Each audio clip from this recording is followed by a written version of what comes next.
In the golden glow of the Gilded Age, an era of opulence and grandeur, the world witnessed the birth of some of the most luxurious shops that catered to the whims and fancies of the affluent old money class. These establishments, with their ornate interiors and high-end offerings, became the epitome of luxury and elegance. Today, as we navigate through the bustling streets of modern cities, we can still find these historic shops standing tall, their grandeur undiminished, their allure irresistible. But what is it about these shops that have allowed them to endure the test of time? What secrets do they hold within their historic walls? And most importantly, what stories could they tell if their walls could talk? The following are the top 5 most luxurious shops of the Gilded Age you can still visit today. But before we begin the video, we would like you to please hit the thumbs up button and subscribe to the channel.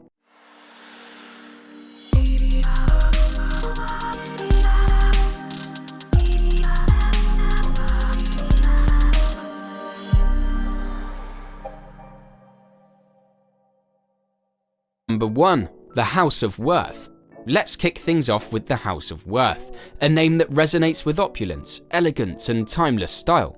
The brand is a French fashion house that has left an indelible mark on the world of fashion. Founded in 1858 by the English designer Charles Frederick Worth, the House of Worth specialized in haute couture, ready-to-wear clothes, and perfumes. It was a beacon of fashion, dictating trends and styles to the world from its headquarters at 7 Rue de la Paix in Paris. Charles Frederick Worth, the founder, was a visionary who transformed the world of fashion. Before opening his own design house, Worth worked at Swan & Edgar and Lewis & Allenby in London and at Maison Gaggelin in Paris. It was at Gaggelin where he first established his reputation as a dressmaker.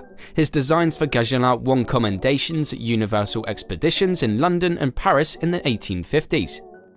Worth's designs were so exquisite that he was appointed court designer by Empress Eugenia after opening his own house.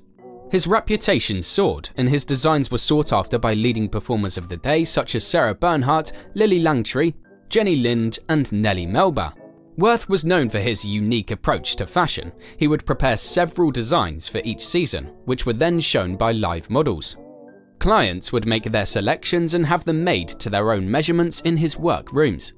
His designs incorporated elegant fabrics, detailed trimming, and superb fit. Wealthy women in the 19th century had 4 changes of dress during the day, and many clients would purchase their entire wardrobes from Worth.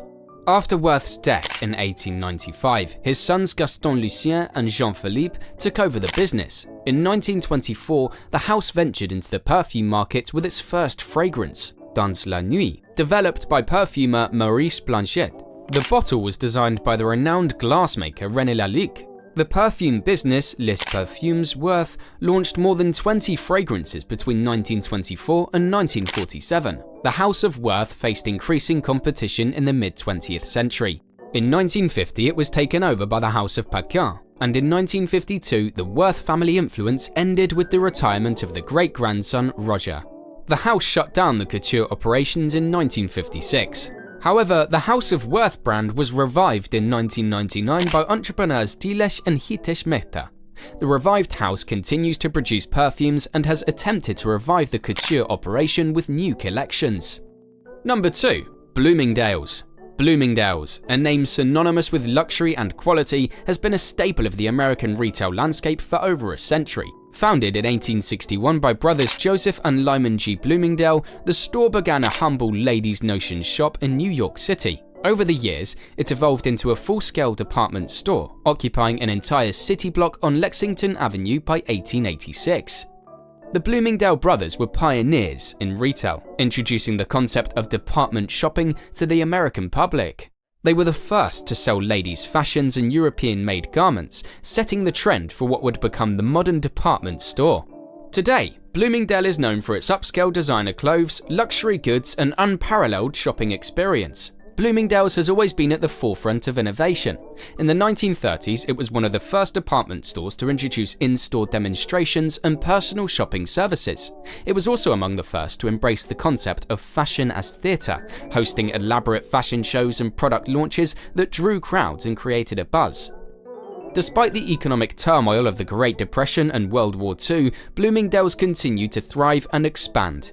In the 1950s and 1960s, it opened several suburban locations, bringing its unique blend of luxury and style to customers outside the city. Today, Bloomingdale's has stores across the country and around the world, but its flagship store on Lexington Avenue remains a beloved New York City landmark.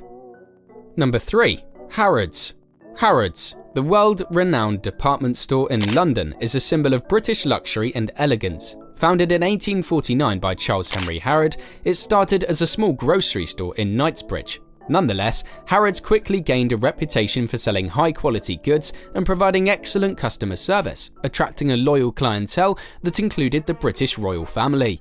Over the years, Harrods expanded its offerings to include everything from clothing and accessories to furniture and household goods.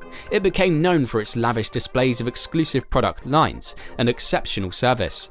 Today, Harrods is one of the largest and most famous department stores in the world, with over 1 million square feet of selling space and more than 330 departments. But it was not mere luck that brought Harrods here.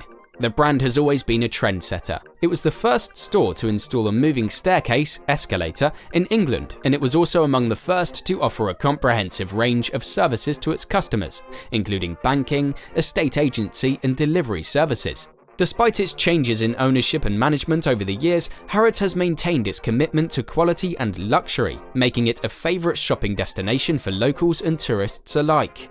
Number 4. Harvey Nichols. At number 4 is Harvey Nichols, another iconic British department store that has a rich history that dates back to 1831. Founded by Benjamin Harvey as a linen shop in London, it expanded into a full-scale department store under the management of James Nichols and Anne Beale, Harvey's niece. Harvey Nichols is known for its high-end fashion collections, beauty products, fine wines, and luxury foods. It has been a fixture in Knightsbridge, London since its inception, and it has since expanded to other locations in the UK and around the world. Over the years, Harvey Nichols has been a leader in retail innovation. It was one of the first stores to introduce the concept of a fifth floor, which houses its restaurants, cafe, bar, and food market. The store is known for its creative and often proactive advertising campaigns, which have helped it maintain a modern and edgy image. Despite changes in the retail landscape, Harvey Nichols has remained true to its roots. It continues to offer a unique shopping experience, combining the best of luxury and style. Whether you're looking for the latest designer fashion or a unique gift, Harvey Nichols is a destination that never disappoints. Number 5. Tiffany & Co. And last but not least is Tiffany & Co., often referred to simply as Tiffany's, a name that resonates with luxury, elegance, and timeless style. This American luxury jewelry and specialty retailer was founded in 1837 by Charles Louis Tiffany and John B. Young in New York City. The store initially operated as a stationery and fancy goods emporium, selling a variety of stationery items. The venture was financed by Charles Tiffany's father, who had made a fortune from a cotton mill. The store, originally named Tiffany Young & Ellis, was located at 259 Broadway in Lower Manhattan. However, the name was shortened to Tiffany & Company in 1853 when Charles Tiffany took control. This marked a significant shift in the store's focus, establishing its emphasis on jewelry that would eventually make Tiffany & Co. a household name. In 1870, Tiffany & Co. built a new store at 15 Union Square West, Manhattan. The building, designed by John Kellum, cost a staggering $500,000. The New York Times described it as a palace of jewels, a testament to the opulence and grandeur that Tiffany & Co. had come to represent. The store remained at this location until 1906. However, it's also worth mentioning that in 1877, Tiffany & Co. struck an insignia on a Police Medal of Honor that would later become the New York Yankees logo. The Yankees adopted the logo in 1909, further cementing Tiffany & Co.'s place in American culture and history. And while all this seems pretty great in itself, the real turning point for Tiffany & Co. was the early 20th century, when it was under the artistic direction of Louis Comfort Tiffany, Charles Tiffany's son. The company became known for its high-quality jewelry, sterling silver, and exceptional craftsmanship. Tiffany & Co. was also the first American company to employ the British silver standard, which was later adopted by the United States as the American silver standard. In the 21st century, Tiffany & Co. continues to be a major player in the luxury goods market. On January 7, 2021, multinational holding company LVMH Moet Hennessy Louis Vuitton acquired a majority stake in Tiffany & Co. for $15.8 billion. Despite this change in ownership, Tiffany & Co. remains headquartered in New York City and operates as an independent subsidiary.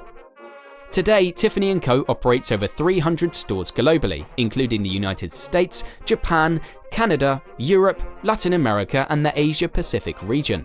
The company's product line has also expanded now from fine jewelry and sterling silver to watches, porcelain, crystal stationery, haute couture fragrance and personal accessories, and leather goods. LVMH Group's plans include expanding Tiffany & Co.'s presence in Europe and China as well.